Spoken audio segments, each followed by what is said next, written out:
Hello everyone, myself Pranchal Singh and I am faculty of mathematics for JEE Mains and Foundation। आज हम लोग यहाँ पे PYQ की सीरीज लेके आए हैं। उसमें हमारा पहला क्वेश्चन जो है वो JEE एडवांस 2017 का क्वेश्चन को देखते हैं, समझते हैं और सोचते हैं कि हाउ टू सॉल्व। किसी भी क्वेश्चन को सॉल्व करने से पहले, हाउ टू सॉल्व से पहले जो हमारे माइंड में पहला क्वेश्चन आता है वो होता है हाउ टू थिंक। हमें क्वेश्चन को सॉल्व करने के लिए सोचना क्या है, जो चीज़ें गिवन है और जो हमें फाइंड आउट करनी है उसके बीच में हमें जो रिलेशन का काम करना है वही हमारा सोल्यूशन है, उसको कैसे सोच सकते हैं। आइए देखते हैं। तो हमारा जो ये पहला क्वेश्चन है, the sides of a right angle triangle are in 80, कह रहा है कि किसी एक राइट एंगल ट्रायंगल की जो तीनों साइड्स हैं वो किसमें है, अरिथमेटिक प्रोग्रेशन में। अच्छा, फिर क्या कह रहा है, if the triangle has area 24 centimetre. आपसे कह रहा है कि ट्रायंगल का जो एरिया है वो एरिया कितना दिया है, 24 centimetre square. Okay, then what is the length of its smallest side. तो आपसे कह रहा है कि उसकी स्मॉलेस्ट साइड की जो लेंथ है वो कितनी होगी, है ना, ये क्वेश्चन कह रहा है। तो सबसे पहले हमने क्वेश्चन क्या देखा, क्वेश्चन के दो एस्पेक्ट हैं। पहला एस्पेक्ट ये कह रहा है कि किसी एक राइट एंगल ट्रायंगल की बात की जा रही है और उस राइट एंगल ट्रायंगल में जो तीनों साइड्स हैं, अब ट्रायंगल की साइड्स तो तीन ही होंगी, तीनों साइड्स हैं वो किसमें है, वो एपी में दी है। अच्छा, इनका कॉमन डिफरेंस ये होगा, if the triangle has an area 24 centimetre square. अगर उस ट्रायंगल का जो एरिया है, किसी भी राइट एंगल ट्रायंगल के लिए एरिया क्या होता है, 1/2 बेस इनटू हाइट, है ना, वो कितना दिया है, 24 सेंटीमीटर स्क्वायर। तो आपको बताना है कि उसके स्मॉलेस्ट साइड की जो लेंथ है वो क्या होगी। ठीक है, आइए स्टार्ट करते हैं। सबसे पहले हम लोग ड्रॉ करते हैं एक राइट एंगल ट्रायंगल। ठीक है, ये हमारे सामने एक राइट एंगल ट्रायंगल बना है, इसका नाम अगर मैं देना चाहूँ, ये नाम मैंने दिया P, ये Q, ये R। ठीक, अब इस राइट एंगल ट्रायंगल के लिए अगर मुझे तीन साइड कंसीडर करनी है तो जनरली हम लोगों ने एज्यूमिंग 3 साइड्स में देखा है, लेट 3 साइड्स आर। इन 3 साइड्स को हम लोग क्या मानते हैं, हो सकता है पहली साइड हो a-2, दूसरी हो a और तीसरी क्या होगी, हाँ हो सकता है। तो हम लोग अरिथमेटिक प्रोग्रेशन की बात कर रहे हैं। यहाँ पे जो हमारा कॉमन डिफरेंस दिख रहा है, आपको यहाँ पे कॉमन डिफरेंस दिख पाएगा। कॉमन डिफरेंस कितना है, 3।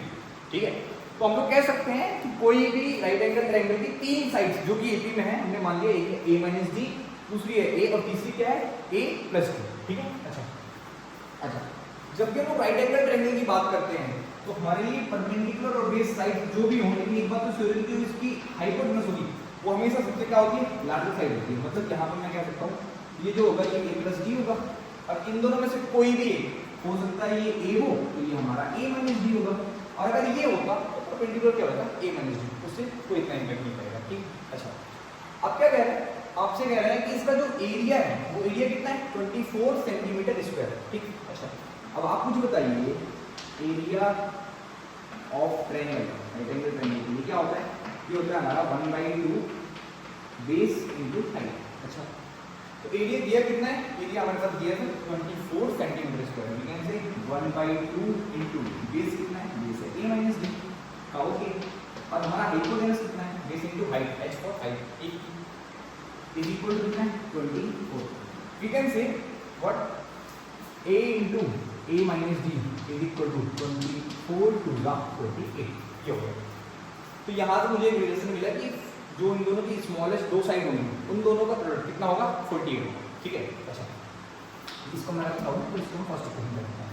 ठीक, अब हमें फिर से क्वेश्चन को वेरीफाई करना है, इसमें और सेकंड पॉइंट क्या दे रहा है।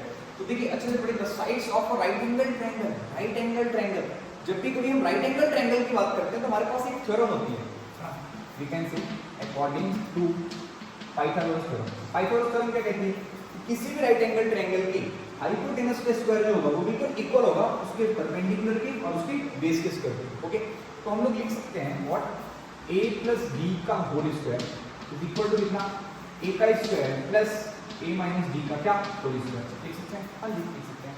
तो यहाँ से हमने देखा ये क्या आएगा, ये आएगा a² + b² + 2ab is equal to, ये हमारा आ जाएगा a² + a² + b² - 2ab। हाँ, ये आ जाएगा। अब अगर मैं अच्छे से नोटिस करूँ तो यहाँ पे मेरा a² d² ये दोनों टर्म यहाँ कैंसिल हो जाएंगे। अच्छा, अगर वो -280 है, इसको मैं इससे लेके आऊँगा, ये कितना जाएगा मेरा 480 इज इक्वल टू a²। तो मैंने कहा सिर्फ a कितना, तो आपको मतलब a इक्वल टू आएगा 4d, a कैसे a कैंसिल हो जाएगा। तो a और d का रेशियो क्या है, a जो है वो d का 4 टाइम्स है। ठीक है, मतलब जहाँ जहाँ पे a है वहाँ वहाँ मैं क्या पढ़ सकता हूँ, 4d। We can say 4d into 4d minus D is equal to कितना, इक्वल टू 48। ये कितना है 4d into 3d is equal to कितना 48। 3 4 जा 12, 12 4 जा 48, मतलब कि d square is equal to कितना 4। देन की वैल्यू कितनी आ गई प्लस माइनस 2, d की वैल्यू प्लस 2 या फिर माइनस 2 है ना। अच्छा तो a की वैल्यू कितनी आएगी अगर d प्लस 2 होगा, a की वैल्यू हमारे पास कितनी आ जाएगी 4 टू 8 4d है ना। तो सबसे स्मॉलेस्ट साइड क्या होगी, स्मॉलेस्ट साइड होगी a minus d। a minus d का मतलब कितना 8 माइनस 2, पहली साइड में 6, दूसरी साइड a का मतलब 8, तीसरी साइड a प्लस d का मतलब कितना 8 प्लस 2, इट मींस कितना 10। तो 6 8 और 10 ये ट्रायंगल की तीन साइड्स हैं जिनका जो एरिया है वो एरिया कितना है 24 सेंटीमीटर स्क्वायर। इस कंडीशन में जो हमारे पास स्मॉलेस्ट साइड है वो स्मॉलेस्ट साइड कितनी है, वो हमारी स्मॉलेस्ट साइड है a माइनस d, कितना आता है 6।